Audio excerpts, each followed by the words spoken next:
Hello and welcome to Nationwide on the network service of the NTA. I am Ifoma Orjington. Remember, you can follow this news broadcast live on our website, nta.ng/live, and all our social media platforms displayed on the screen for updates. President Muhammadu Buhari has written to the Senate seeking the confirmation of 7 ministerial nominees. The nominees are to replace those that stepped down in pursuit of their political ambitions. National Assembly correspondent Ignatius Onkwo reports. Sequel to the resignation of some cabinet members in May, President Muhammadu Buhari promised to fill in the vacancies on time. Less than 2 months, the president has forwarded names of those he believes are capable of filling these ministerial positions. President of the Senate, Ahmad Lawan, read the executive communication. Henry Ikechukwu Iko, Abia State. Umana Okon Umana, Akwa Ibom State. 3. Ekuman Kama Joseph Nkama, Ebonyi State. 4. Goodluck Nana Opia, Imo State. 5. Omar Ibrahim Eliakub, Kano State. 6. Ademola Adewole Adegorie, Ondo State. And 7. Odum Udi, River State. Copies of the curriculum vitae are attached herewith.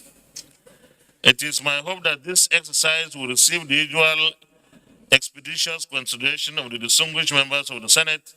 Senate passed bills establishing federal medical centers in Oshobo, Ijebu-Ode, Gada and Onitsha, while the Police Pension Board Establishment Bill, sponsored by Senator Elisha Abu Ishaku, passed second reading. The broad objective of this bill, therefore, Mr. President, is to bring equality, equity, and justice in the payment of pensions between the police and our sister agencies. Senators Sadiq Umar and Aliu Sabi Abdullahi drew the attention of the Senate to what they described as worsening security situation in Kenji Lake National Park.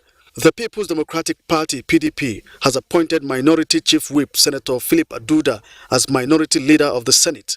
He replaces Senator Enyinaya Abaribe, who defected to ABGA. Senator Chukwuka Otazi is to take over from Aduda as Minority Chief Whip. 3 senators defected to other political parties: Ahmed Babakaita, Katsina North, from the All Progressives Congress to the People's Democratic Party, PDP; Lawal Yahaya Gumau, Bauchi South from the APC to NNPP, while Francis Alimihena, Edo North, from the APC to the PDP. With this, Senate is now made up of 66 APC members, PDP 39, NNPP 2, YPP 1, ABGA 1. From the National Assembly, Ignatius Onkwo, NTA News. In the meantime, the Buhari Media Organization has described the just concluded Ekiti governorship election as yet another proof of President Muhammadu Buhari's determination to leave a legacy of a successful electoral process. In a statement signed by its chairman, Niyi Akinsiju, the BMO said the president's disposition was instrumental to the success of the election. BMO particularly find it interesting that the logistics for the election arrived early and the deployment of the bimodal voter accreditation system BVAS was largely hitch-free to the extent that Yaga Africa, a notable civil society group, rated INEC highly. The group also hails the maturity of the PDP candidate Olabisi Kolawole for accepting that he was truly defeated in the election. BMO urged Nigerians to continue to trust in the ability of President Buhari to clean up the electoral process in line with his admonition that elections should not be seen as a do-or-die affair. And meanwhile, the Buhari campaign organization says the victory of APC in the coming presidential election is a critical project that requires the support of every Nigerian owing to the antecedents of its standard bearer, Bola Ahmed Tinubu. The organization emphasizes that as a first step, it is donating all its structures and changing its name in favor of the candidates. Abubakar Akwanga reports. Buhari campaign organization came to limelight in 2014 with the mandate of voting the then ruling PDP out of power, which was actualized and sustained in 2 election cycles. Now, the organization says since the incumbent president's name won't be appearing on 2023 ballot, the organization will now stand on the mandate of Bola Ahmed Tinubu for continuity. If anything, a B stands for Bola, can stand for Bola. Bola campaign organization, that's a BCO. After polling units, we have members of Buhari campaign organization, which will completely transform to Bola Ahmed Tinubu campaign organization. It is surprising to see how people are now bringing religion into our political system. In the First Republic, that nobody cared about that. We are all going to give him the needed support. Everybody is going to support him. And he's going to make it to Aso Villa. After today, we are going to do the same thing for Ashwaju Bola Ahmed Tinubu. The political movement is appealing to Nigerians to rally around the APC presidential standard bearer for consolidation and progress. In Abuja, Abubakar Akwanga, NTA News. In the meantime, the presidential media team, in collaboration with national and international consultants and coordinator of 7th anniversary of the Buhari administration, Ata Ikede, will be unveiling President Buhari's legacy projects in a series of online publications. In a statement, the team explained that the aim of the awareness is to inform, educate, engage and empower Nigerians to the notable achievements and patriotic vision of the president for the country. The first component of this social media-driven project will be the launch of Buhari's government has zero projects with the hashtag Buhari's government Zero projects, showcasing 1,321 underreported, completed and ongoing infrastructural projects of this administration across the 36 states and the Federal Capital Territory, including the 774 local government areas and 8,809 wards. President Muhammadu Buhari has directed increased efforts, kinetic and non-kinetic, to safely rescue the 51 or more kidnapped railway passengers still in custody and bring the case to a closure. In a statement, the presidency disclosed that the kidnappers made a demand for the release of their children, and upon the settlement of that issue, they let go 11 of the victims, even though more were expected. The statement added that the government is not leaving any stone unturned in the efforts to bring all of the hostages back. The defense, security and intelligence agencies have given assurances to intensify operational engagement geared towards securing the rescue of all hostages and restoring peace to all parts of the country. Government is also mindful of efforts of some patriotic and influential persons and institutions that are helping in securing the safe release of the hostages.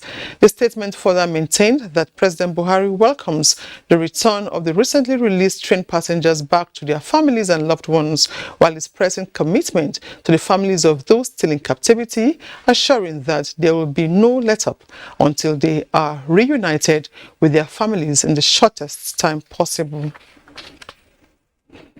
The House of Representatives has expressed concern over poor quality of some health and hygiene-related products used in homes, offices, hospitals and other public places. It therefore resolved to invite the Federal Competition and Consumer Protection Commission to justify the presence of such products in the market. In a motion, Representative Segios Ogun pointed out that there are several television advertisements of disinfectants which mislead unsuspecting members of the public. The House noted that the Federal Competition and Consumer Protection Commission is empowered by law to carry out investigation considered necessary to protect consumers of products. The House Committee on Commerce is to engage the Commission on the issue. Now, key players in the extractive industry from 3 African countries are in Abuja deliberating on issues of contract transparency, extractive resources, benefit sharing, and energy transition in West Africa. Benny Adams reports that the dialogue is organized by Nigeria Extractive Industries and Transparency Initiative in partnership with Space for Change. They are stakeholders in the oil, gas, and solid minerals sector. Some are policy makers, companies, regulators, host communities, and civil society. Their mission is fourfold. It is to review beneficial ownership and assess the progress made in the sub-region to implement contract transparency, energy transition, as well as inclusion of host communities in these processes. How information and data from our reports can galvanize revenue generation, support national planning, and reduce poverty.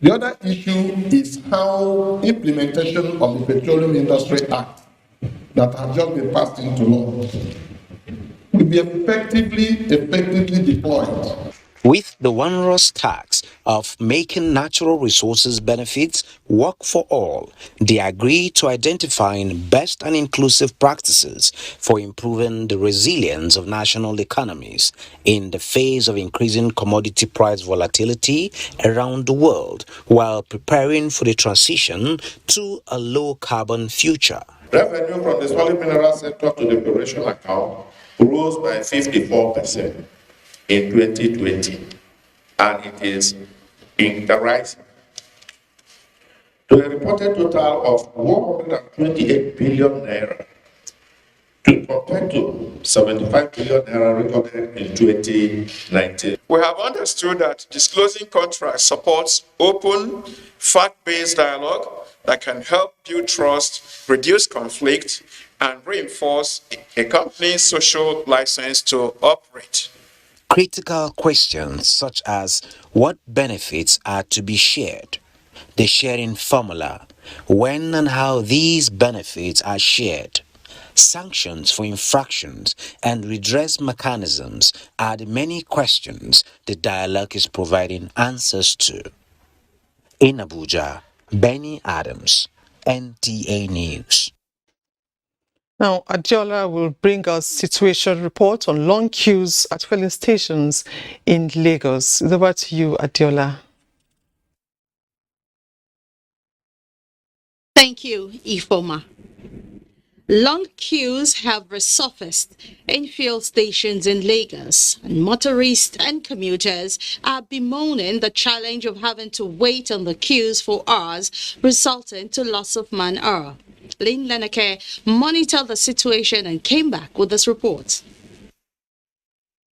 It appears the last has not been heard of fuel queues, which are now back and stretching beyond their usual mark at many fuel stations. The harder it becomes to get the product, the longer the queues into streets, corners and bus stops, and in some cases, double lanes, thereby resulting in gridlock on major roads in the metropolis. Motorists attribute the scarcity to non-availability of diesel to enable marketers lift the products. NTA News observed that despite the queues, the product is available in some filling stations at the official pump price of 165 naira per litre. While some stations sell the product at ease, others are at standstill. As early as 6:30 a.m. I had been here. Okay. And as you can see, we are pushing. I've been here since 8 o'clock. Look at the time now, 10:06. And I didn't know the time that it will come to my turn. You can even get in and they will tell you that there's no more fuel. I just pray that they don't stop selling. By the time I will be getting replaced. So I just pray I get it for now because my boss is even ready for me to go out to work. As the unpalatable situation bites harder, causing Lagosians man-hour loss and increase in transportation fare, residents appealed that all concerned authorities take urgent steps in addressing the root cause of the problem. I'm here almost 20 minutes now without seeing vehicle. So we're still waiting for the vehicle and see the way things go. The road is very congested and everywhere was very rapid. The current situation is coming about 4 months after importation of contaminated products into the country disrupted supply of petrol for about 2 weeks in February this year. In Lagos, Lane Lenake, NTA News. The federal government is on the verge of removing the impediment that has stalled the commencement of freight services on the standard gauge of the Lagos-Ibadan rail line. Apart from ensuring that the customs building hindering the connection of trucks to terminals within the Apapa port is removed, a deadline of July has been fixed for freight service to commence. Michael Olaleye has the details. Getting the rail tracks to transverse the major terminals in Apapa, especially beyond this point at APMT, has been so challenging. For more than 2 years, this building, which houses the customs scanning equipment, has been a contributor to this challenge. The development is not just frustrating the contractor handling the project, who has been so desirous of completing works around the axis, but stalling the commencement of freight services on the standard gauge. The Minister of State for Transportation, Bimisola Saraki, said, considering the huge relief that cargo evacuation and delivery through rail will bring to the Apapa corridor, the process of removing the structure must be hastened under safe procedures. It's been agreed that the building is going to be moved, it's going to be demolished. It's just minor issues of having them, because of the fact there's some radioactive, because it's a scanner, we just have to ensure that number one, it's done safely and it's done by the right people to come and dismantle and decommission the scanners to ensure that it's safe, and then the building itself comes down. So by the end of this month, which is another 2 weeks maximum, that this track will be operational whilst we try and solve this other issue. Even though the building looks big, it's actually a minor issue. That just by the time the Federal Ministry of Transport, NTA and Customs sit together to discuss, I'm sure we'll resolve it. The optimism here going forward is that the minister's inspection will yield expected results as the date for the commencement of freight services draws closer. In Lagos, Michael Olaleye, NTA News. Marcos' report completes a contribution from Lagos, but do not forget to follow this news broadcast live on our website at nta.ng/olive and on our other social media handles displayed on your screen for updates. Nationwide returns with Ifoma in Abuja after this break. To stay with us.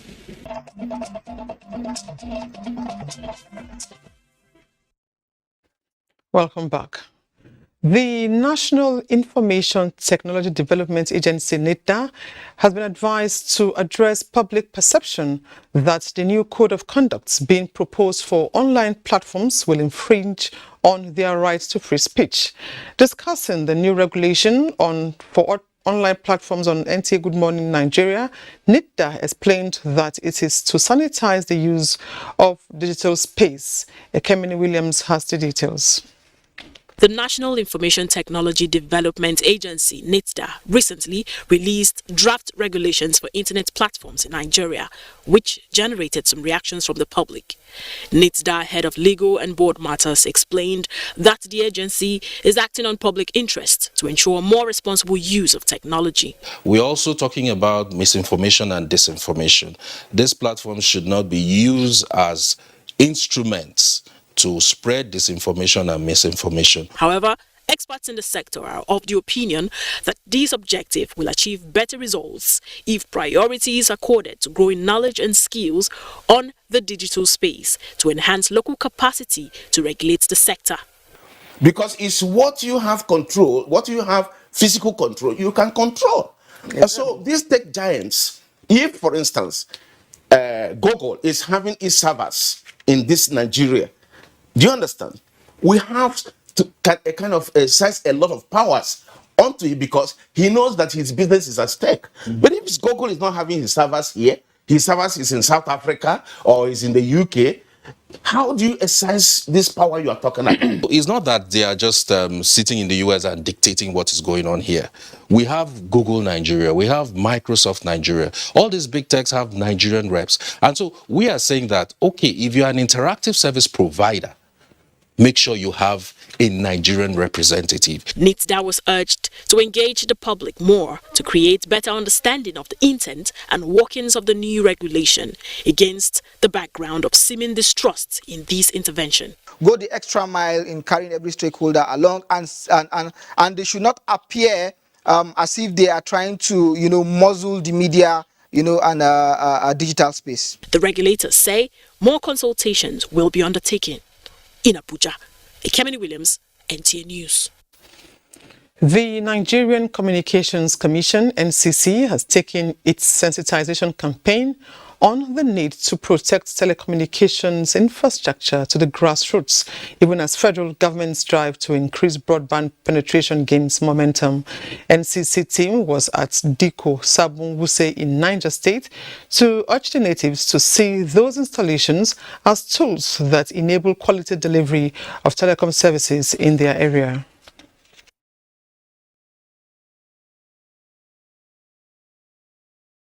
Regrettably, however, vandalism of telecom infrastructure has continued to be a major challenge in the telecom industry. It is therefore imperative for the public to regard telecom infrastructure as collectively owned infrastructure that are crucial and essential for the provision of efficient and acceptable telecom services, and therefore need to be keenly protected. They were advised not to be involved in multiple SIM registration and report perpetrators, as it is considered a crime. The Commission, on its part, is collaborating with relevant agencies to ensure adequate security for telecom facilities and has adopted the idea of involving vigilante in the process. And it's time to link up with Nana in our Sokoto Network Center for more nationwide. Hello, Nana.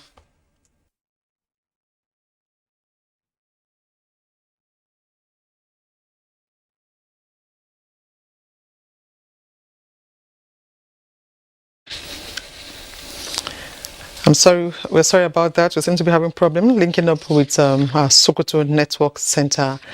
Now, the only police basic children's school that caters for about 5,000 police personnel at the Day Barracks has been inaugurated by the Inspector General of Police, Usman Alkali Baba, in Abuja. Francis Form reports. Before now, the police basic school was temporarily at the Power Skills Acquisition Center within the barracks. As part of efforts towards meeting the education needs of officers and men of the force, IGP Usman Alkali Baba intervened and within 4 months constructed 16 classroom, computer lab, sick bay, library, staff room and offices.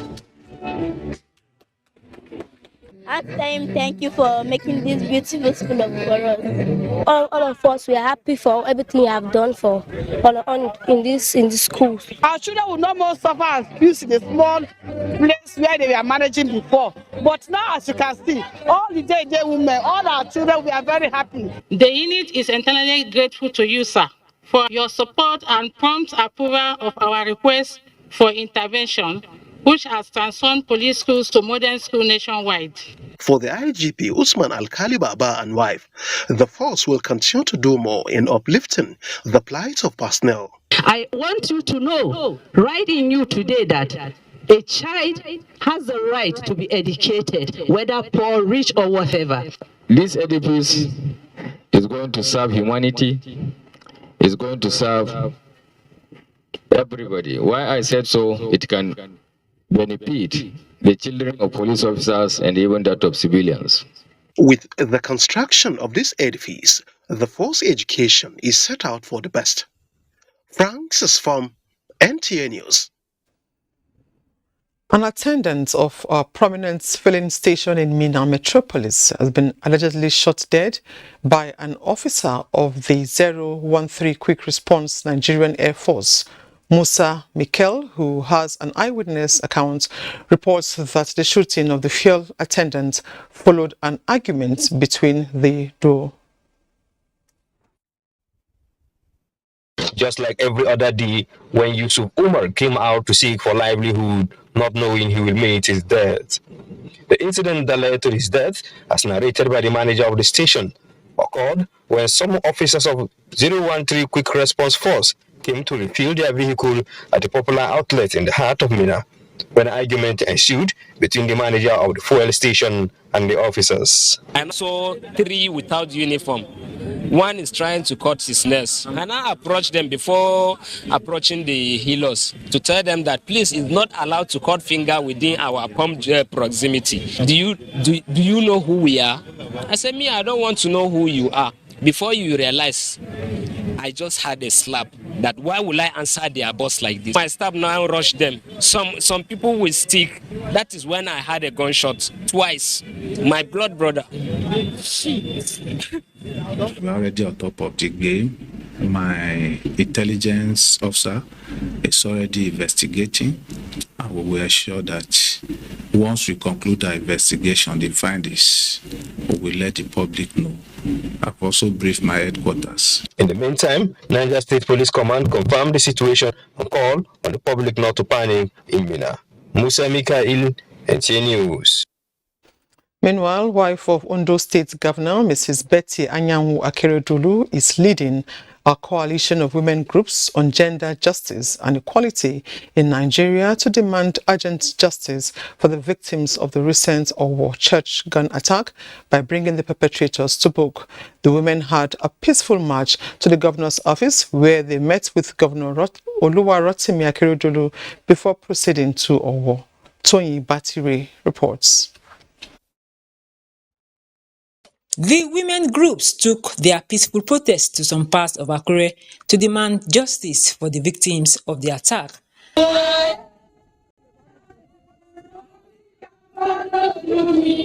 At the office of Ondo State Governor Oluwarotimi Akeredolu, the women said the rising cases of insecurity is of major concern. We have chosen this way to express our grief, to stay a sense of each personal loss. Your opinion is a very dangerous signal to how upset anybody can be now in Nigeria and that's anywhere. We are tired.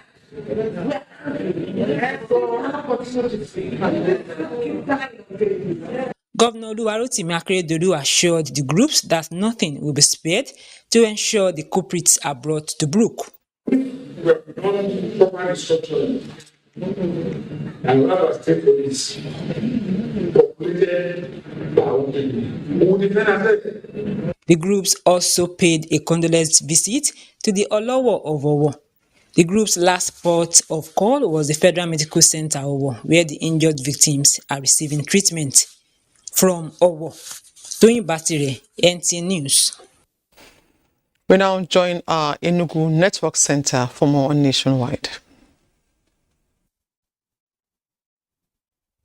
Good evening, Ikoma. Thanks for joining us here in Enugu. The recent surge of eligible voters at various centers for the continuous voter registration exercise in some parts of Enugu is overwhelming. And while the Independent National Electoral Commission says it has deployed more personnel and materials to contain the increasing number of registrants, the issue of double registration is still of great concern to the Commission. Chinenwe reports. It is a beehive at the Michael Opera Square, Enugu, one of the centers for the continuous voter registration, and this has been the situation here over the past few weeks. This exercise commenced on the 28th of June 2021, and one wonders why there is this large turnout of registrants at various centers, especially youths between the ages of 18 and 34. This exercise today is the basic thing that every young person or every well-meaning Nigeria should do, collecting and having your PVC, which is your license to vote in whoever you want to vote for. Let us get this thing. INEC has assured us that the new IVET they are using, that it's hard for them to rig elections. The Independent National Electoral Commission is worried about the issue of double registration it has witnessed recently. From the first week of June 2022, the CVR points in Enugu started recording huge amount of fresh registrants and registered voters. Too many people are coming to register again. With the overwhelming number of registrants, INEC also says it has deployed more personnel and materials to various centers to ensure that all eligible Nigerians are able to register to exercise their right to vote in the 2023 general elections. In Enugu, Chinenye Nwoye, NTA News.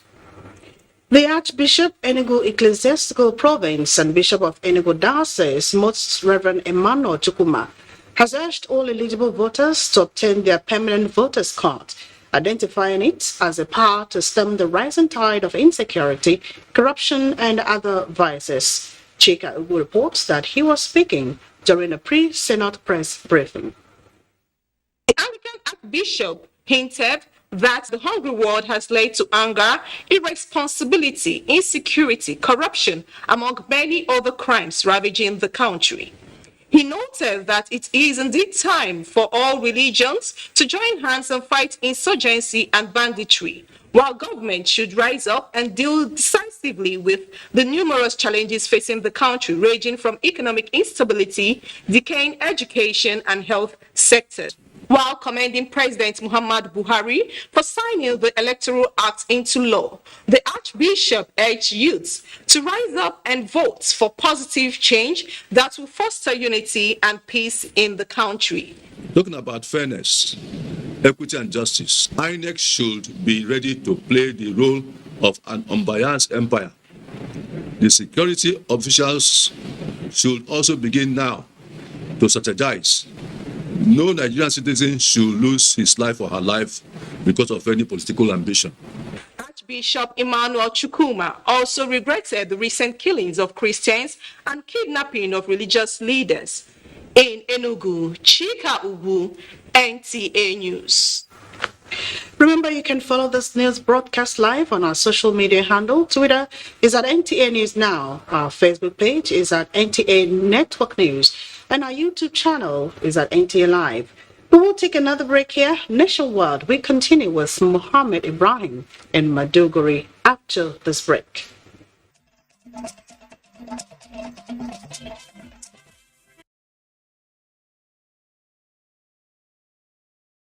In line with the tenets of Sustainable Development Goals, Borno State government is gearing efforts towards enhancing public financial management. The need for such reforms in the financial system was the product of a 4-week training in Maiduguri, the Borno State capital, for public sector financial experts in partnership with the University of Maiduguri, sponsored by the European Union and World Bank. Moru Kirawa reports. Public financial management is an integral part of economic development that enhances nations' financial system for sustainable development. This 4 weeks training on public financial management for staff of Ministry of Finance, Budget and Economic Planning, organized by Borno State Government in collaboration with University of Maiduguri Consultancy Services Limited and sponsored by European Union through the World Bank, is a deliberate effort to enhance capacity of financial experts for improved service delivery. I believe this training will enhance our professionalism in the discharge of our responsibility in various fields of our work. The advanced accounting training, which focused on how to ensure probity and eliminate bottlenecks in financial management, also had a rigorous technical session where experience was shared for better performance. The representative of Borno State Governor, the Secretary to the State Government, Usman Jiddashua, and Vice Chancellor of the institution, Professor Aliyu Shugaba, called on the participants to step down the training to others. It is evident that the World Bank, European Union, and other donor organizations have greatly keyed in to the policy thrust of this administration. The training is also expected to hasten Borno State government's effort in reforming the public financial sector in the state. In Maiduguri, Umaru Kirawa, NTA News. In another development, reviving to boost food sufficiency and security is key in the post-insurgency recovery agenda of Borno State government. With the commencement of the rain season, in addition to improvement in security situation, farming activities have picked up in earnest in most resettled and returnee communities. Yagun Subukar reports. Rainy season in Borno State usually commences in the month of June, prompting farmers to engage in clearance, cultivation and planting of their crops so as to catch the season early. Even though farming activities were halted for years due to insurgency in many areas, a development that brought about hike in prices of food items affecting the common man, all efforts are geared towards back to the farm. Improvement in the security situation has given farmers hope to return to their farmlands in addition to support by Borno State government. Sojojin gaskiya sun ba mu lokaci kuma muna jin daɗi akan haka. A ba wani fargaba. Alhamdulillah yanzu an samu lafiya. To encourage resettled communities pick up the pieces of their lives, already the Zulum administration has flagged off leasing of tractors in most local government councils where farmers were advised to make good use of it to boost sufficiency in the state. Direba tractor alama tractor gozu lerde mamuriya da kulzina sha tayya sha tractor din bin tuluyen home lerde ndey namzina nan kabiro sha jeriyan. Farmers on the other hand say they are optimistic that the early rains will usher in good yield and bumper harvest with the support they are getting from government. In Maiduguri, Yagum Subukar, NTA News. Those are the stories from this end. Nationwide will continue in Abuja with Ifoma. Thank you very much. Worried by the prevalence of sickle cell anemia disease in Yobe, the state government is collaborating with stakeholders to provide free healthcare services to more than 700 patients under its equity fund in the state's contributory healthcare management agency. Yunusa Suleiman completes the report.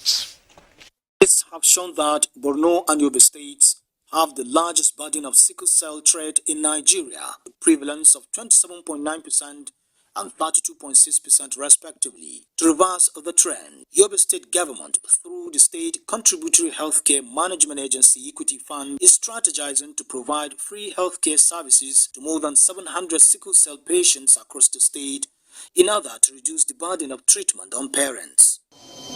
I want to assure you, you could be a millionaire, but when you have one single case of sickle cell disease in your family, the entire family are in trouble.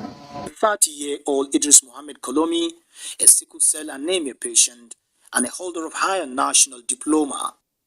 Mr. Mohammed says he never expects to survive this long to tell his own story, and so was the belief of his parents and people around him.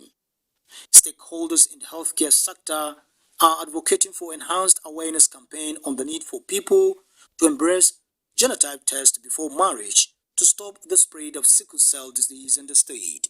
In Damatru, Yunusa Suleiman, NTA News. Let's now rejoin Sokoto, and Nana is still standing by. Hello, Nana, it's over to you. Thank you, Ifoma. Good evening, everyone, and thank you for joining us here in Sokoto.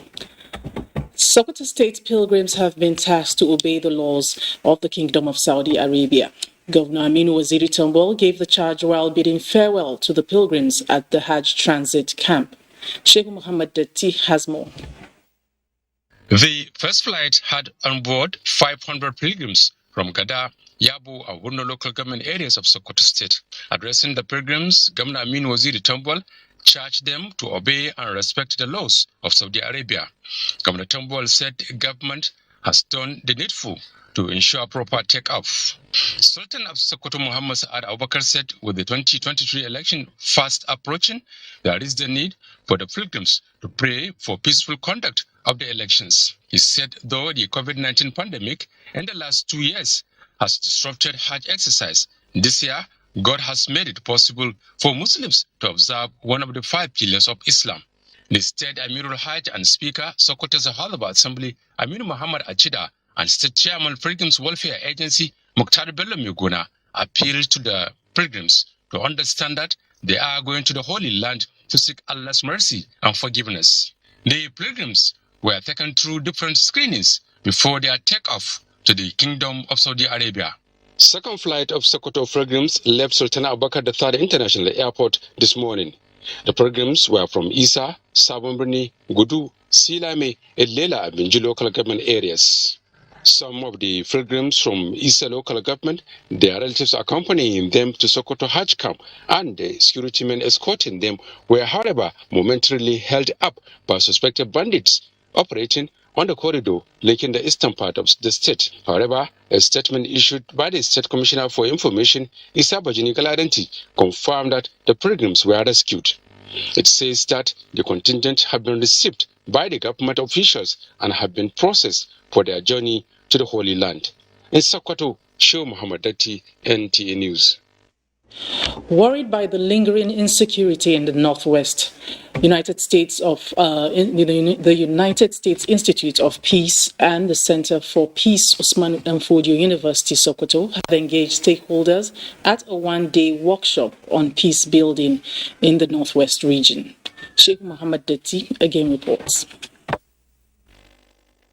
The gathering has, amongst other objectives, engaging state-level actors on the viability and feasibility of institutionalizing mechanisms for peace building, drawing on lessons from Plateau and Kaduna states. It is also aimed at putting stake actors on the possibility of putting in place a network of community-based peace actors that can work with state governments in finding solutions to conflicts across the states. Modalities that can enhance cooperation between the state-level actors and local peace networks in addressing ongoing conflict challenges are expected to form part of deliberations. Ambassador Zongo Abdu is the country manager, United States Institute of Peace. It's more expensive to mitigate conflict than when you invest in peace. When you invest in peace, you address the drivers of conflict. And you address the drivers of conflict by good governance, by ensuring fairness, by ensuring justice, by providing the basic needs of the citizens. General Martin Luther Agwai, retired, is from Nigerian Working Group on Peace Building and Governance. General Agwai believes that rubbing minds and dialogue can change the negative perception on current security challenges in the Northwest. We have to involve the people in the rural area. We have to accept that security is everybody's problem. Vice Chancellor Usman Danfodio University Sokoto described the gathering as timely, considering the lingering security challenges in the Northwest region. In Sokoto, Show Muhammad Dati, NTA News. Well, don't forget you can follow this news broadcast and on nta.ng/live and other social media handles displayed on your screen. That's it for us here in Sokoto. Nationwide continues with Ifoma in Abuja. Thank you, Nana. Now, more youths in Bauchi State are gradually being trained and empowered by the Northeast Development Commission. Mahmoud Mohammed reports that so far the commission has trained 580 youths in ICT-related vocations. This is the graduation ceremony of 200 ICT trainees by the Northeast Development Commission in Bauchi State. It is a program designed to impact relevant skills and knowledge to the youths and become self-reliant. That, for one, will provide peace because those people who are idle will not be engaged and they'll be self-employed and even employ some other people. That will create peace on one side.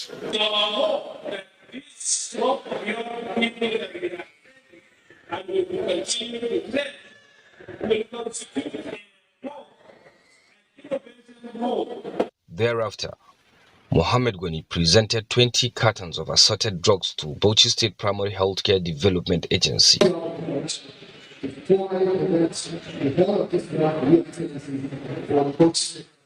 At Dungal, it is work in progress.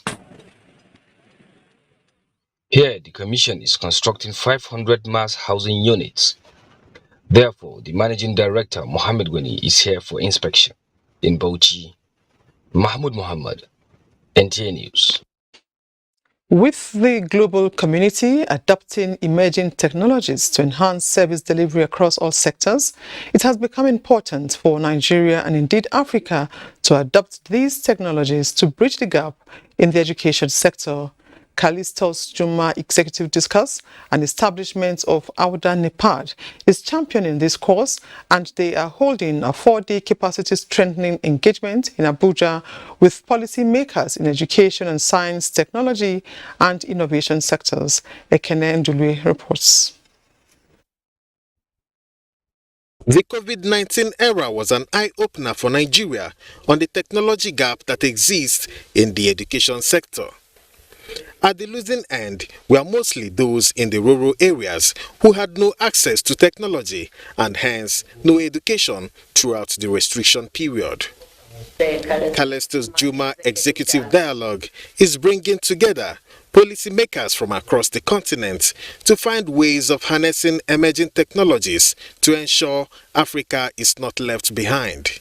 What we want to do is, where you don't have a science teacher or a mathematics teacher in a particular school, we have recorded lessons based on the curriculum and we send to that place. So the school head can easily play the videos. We should build local content and we should believe in ourselves. We should begin to build the required capacity, spend on research and development. In selecting participants for this meeting, we make sure that everyone is in a position of influence to be able to share the knowledge and best practices when we go out. Hopefully, deliberations arising from this meeting will help in formulating better policies that will enhance the economy.